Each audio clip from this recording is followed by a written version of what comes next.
West Indies को यह बात समझ में आ गई कि हम वनडे में 323 रन बनाकर भी मैच हार जाएंगे। अगर हमने रोहित और कोहली के सामने भारत में ही भारत की इंसल्ट करी तो यह बात है 2018 की, जब वेस्टइंडीज भारत में ही आकर पहले ही मैच में साबित करना चाहती थी कि इस सीरीज पर कब्जा हमारा है। और यही सोचकर वेस्टइंडीज की टीम पहले बल्लेबाजी करने आती है और पहले ही गेंद से बाउंड्री की बरसात करने लगती है। लेकिन 2 विकेट गिरने के बाद असली तबाही तो मचाई सिमरन हिटमायर ने। उन्होंने मैदान पर आते ही छठे चौकों की बरसात शुरू कर दी और ताबड़तोड़ बल्लेबाजी करते हुए मात्र 74 गेंदों पर ही छक्का लगाकर अपनी फास्टेस्ट सेंचुरी पूरी कर ली। लेकिन 106 के स्कोर पर सिमरन हिटमायर छक्का लगाने के चक्कर में कैच आउट हो गए। 38 ओवर की समाप्ति के बाद वेस्टइंडीज का स्कोर था 248 रन। यहाँ से वेस्टइंडीज की टीम ने फिनिशिंग में भी कोई कमी नहीं छोड़ी और यह जिम्मा उठाया वेस्टइंडीज के 2 गेंदबाज केमा रोज और देवेंद्र बिशु ने। इन दोनों की शानदार फिनिशिंग के बदौलत वेस्टइंडीज ने भारत के सामने पूरे 323 रनों का पहाड़ जैसा स्कोर खड़ा कर दिया। इतना बड़ा स्कोर खड़ा करके वेस्टइंडीज अपनी जीत पहले ही पक्की मान ली और सोचा कि भारत हमारी विस्फोटक बल्लेबाजी देखकर यह समझ गया होगा कि यह सीरीज हमारा है। अब भारत की बल्लेबाजी शुरू होती है।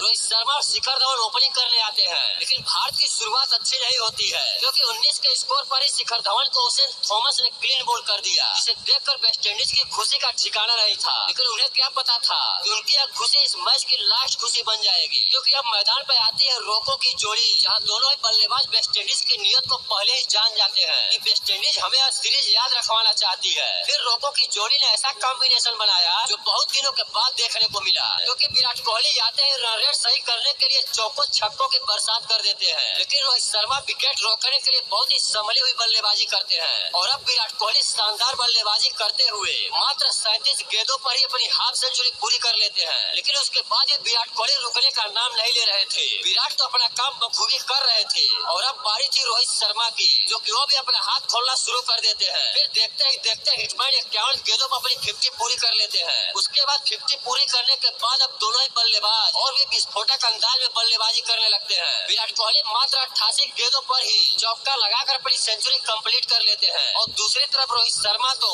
अब चौके कम और छक्के ज्यादा लगा रहे थे और इसी तरह विस्फोटक अंदाज में बल्लेबाजी करते हुए वो भी मात्र 88 गेंदों पर ही चौका लगाकर अपनी सेंचुरी कंप्लीट कर लेते हैं। वेस्टइंडीज के लिए शिखर धवन का वह विकेट लेना ही उनके लिए आखिरी खुशी बन गई, क्योंकि रोहित शर्मा और विराट कोहली 2 ही बल्लेबाजों ने मिलकर 246 रनों की बड़ी पार्टनरशिप करते हुए 47 गेंद शेष रहते ही मैच जीत कर वेस्टइंडीज को बता दिए कि तुम 322 रन बनाकर भी जीत मानोगे तो हम 4